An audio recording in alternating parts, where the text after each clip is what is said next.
That's not nice. What? No.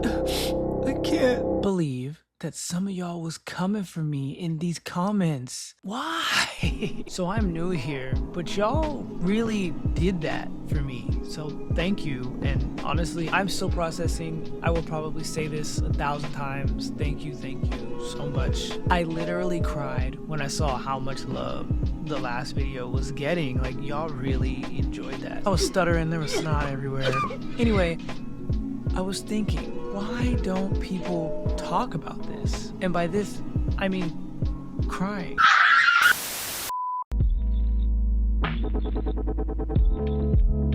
After extensive research, I've seen that people talk about crying. Never cry in front of my wife. Really? I just wouldn't. What if your kid died? That's a different thing. They ask you how you are, you just have to say that you're fine when you're not really fine, but you just I can't. think it's a sign of weakness. I think any man that does it, I wouldn't trust him. What I think vulnerability is for a man is that I'm so strong that I'm gonna trust you with my truth, and if you try to take advantage of me, I'm gonna fucking smash you. And I've learned my lesson. I know that there's gonna be someone in the comments, and they're gonna be like, crying is such a waste of time. And that might be true. Why do I feel so much better after doing it? Maybe I don't know what I'm talking about. Maybe it is a waste of time. For you, bottom line, last time I checked, we all had tear ducts. It's a very human mechanism. Man, woman, my non-binary homies, by definition, you're a person. It's something well within your realm of natural abilities. Did I mention there's also benefits? These side effects may include, but are not limited to, stress relief, pain relief, enhanced mood, release of chemicals that make you feel good, increased memory encoding. Did you know there are 3 different types of tears? I'm not gonna explain that right now, but what? Emotional regulation, and it's not a waste of time. Maybe you're just doing it wrong, or maybe people are telling you that you shouldn't. Stop crying! But are you really gonna deny yourself the right and benefits of feeling your emotions because society tells you not to? Come on. If society told you to jump off of a bridge, would you do it? God, I just want so much for y'all, you know? Anyway, I literally put my blood, sweat, and tears into this. Some might say I cried too much. A real crybaby, if you will. A crying no! I cried today, actually. It was, actually, it's this whole thing I don't really want to get into. But I've always felt like crying, even as a child. Dead bug, cry. Spilt milk, cry. Random character dies off screen in a movie I wasn't even really paying attention to, cry. But somewhere along the way, I learned that it wasn't okay to show that much emotion.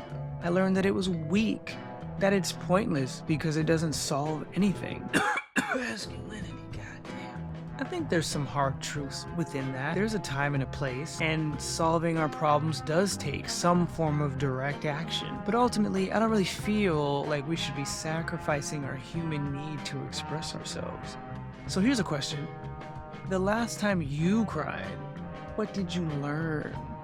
Yeah, sorry, we're going there.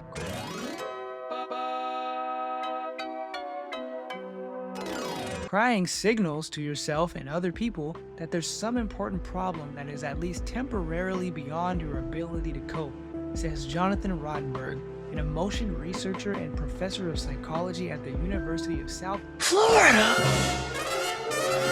It's a signal, it's an indicator. It's almost like a traffic light, where green means you're good to go. Yellow, you might want to sit down and unpack that. Red, you're fighting demons, you gotta let it out, you gotta do something. The last time I heard a baby cry, it was really hard to listen to. I didn't really enjoy it, 5 out of 10. I didn't like it, but that's the point. See, baby horses, they can do pretty much whatever the fuck they want to do when they're born. They're running and jumping and doing taxes at like a day old. And then there's us. We're just throwing up and shitting everywhere. It's, like, do you see this? Like, come on, man. All we got is crying, but it's so effective. We don't always know why the baby is crying, but when we hear one, we all know that we have to do something. Is it a nap? Is it time to eat? Are you the father? Are the father. We're actually signaled in a way that we can all understand. A universal language.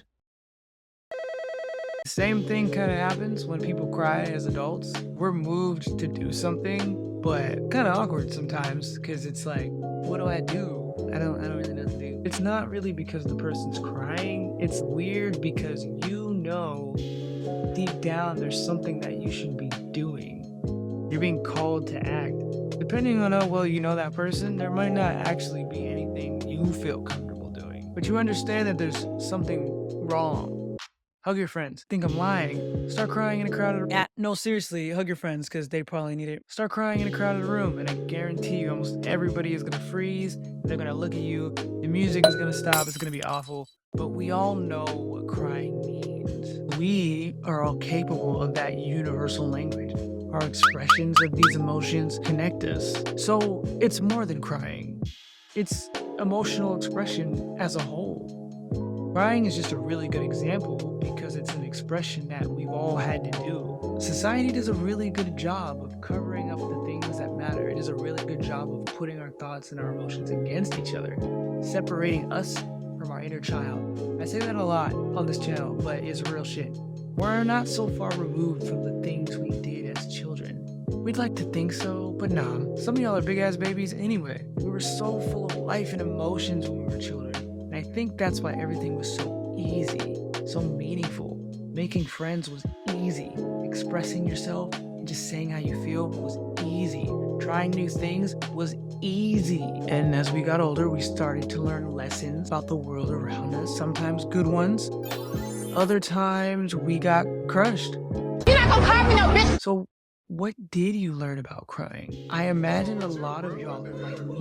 I imagine something hurting you, maybe deeply, something that needed to be expressed in the most basic way possible. Tears. And someone came along and said, no, don't do that. Be quiet! Shut up! So you didn't. Or you did it alone, which I don't know which one is worse. But when you cried out, nothing happened. Nobody helped you, nobody took your side, nobody cared. Some of us are hurting still, because we never got to let it go. You didn't even get to cry. Again, it's less about crying and more about the emotional expression. Being told that you can't use one of your biggest assets, your emotions, some of us never tried again. Some of us never felt supported in that way to be that vulnerable again. Some of us never learned how. And not being able to express your emotions changes you. I don't care what anybody says. The more our attention span is taken from us, the more we refuse to actually express ourselves, not on social media, but actually with people, with loved ones, with ourselves, the more we lose our ability to connect, the more we lose the ability to speak that universal language. If you're not expressing your emotions, that is affecting your ability to empathize with other people. You're not even empathizing with yourself. And losing your ability to empathize, that's not good. That's not good. As an empath myself, okay, I gotta say this. Everybody's an empath. It's kind of an innate human trait. That's what makes us human. You think that bird that shit on your car cares about how you feel about that? No. It does not empathize with you in that struggle. Hey, you guys are watching Bird Up, the worst show on television. And not empathizing with people is obviously a problem. It leads to, I have it somewhere right here, assholes. A lot of people don't care. They do not care how they make people feel at all. That's why there's so many damn podcasts. That they say men should be able to cry, but what they need... We're way too comfortable fucking people over. A lot of y'all don't care whether or not you make people feel like shit. Don't care about actually solving these problems. I don't care. Loneliness, mental health, emotional well-being. How can we fix issues like this? Which is crazy, because most of us have been there. Most of us have been hurt. We of all people should know what that's like. We should know what it's like to get shut down. People aren't snowflakes. People aren't too sensitive nowadays. They just don't like bad shit. or they've really been hurt, and we don't get to decide what hurts other people.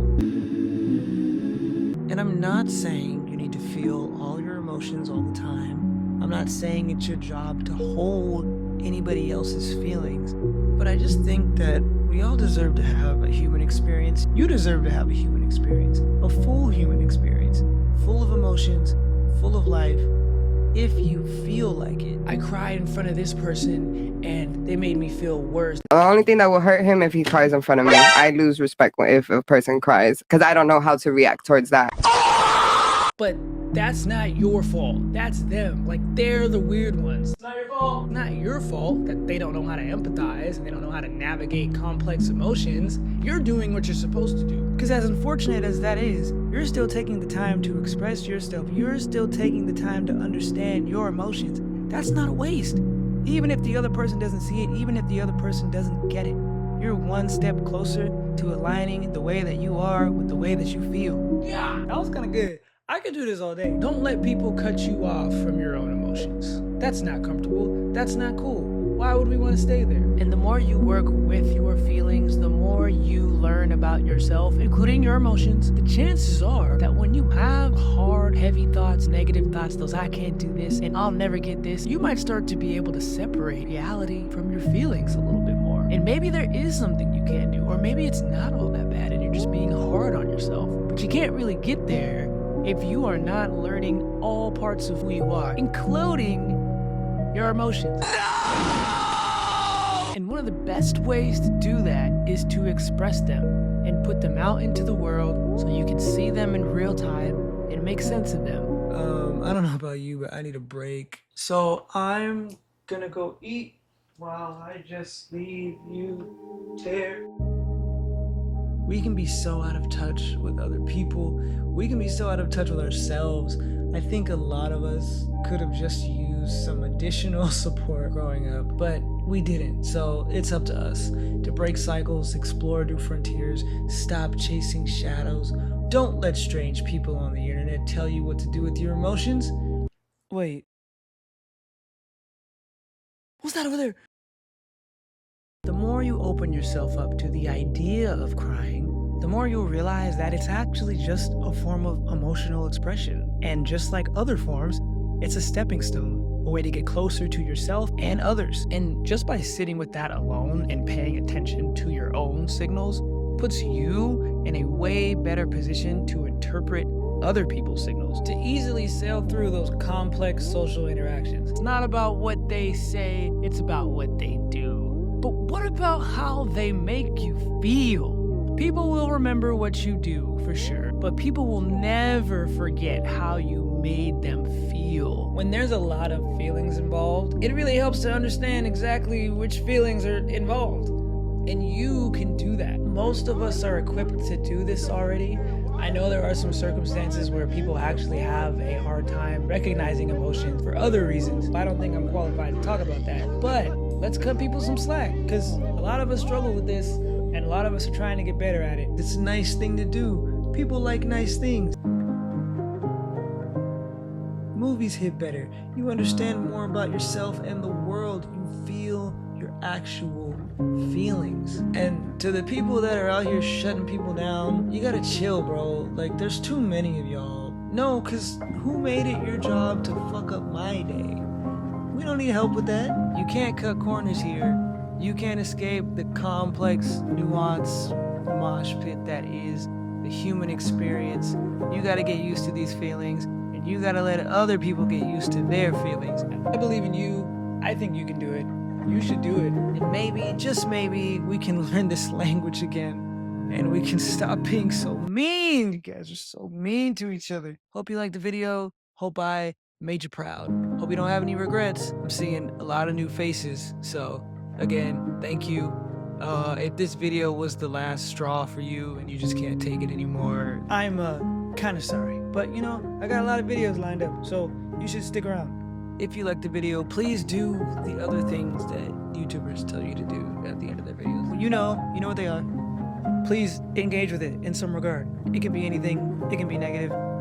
Just do something. Make me feel something. Thank you.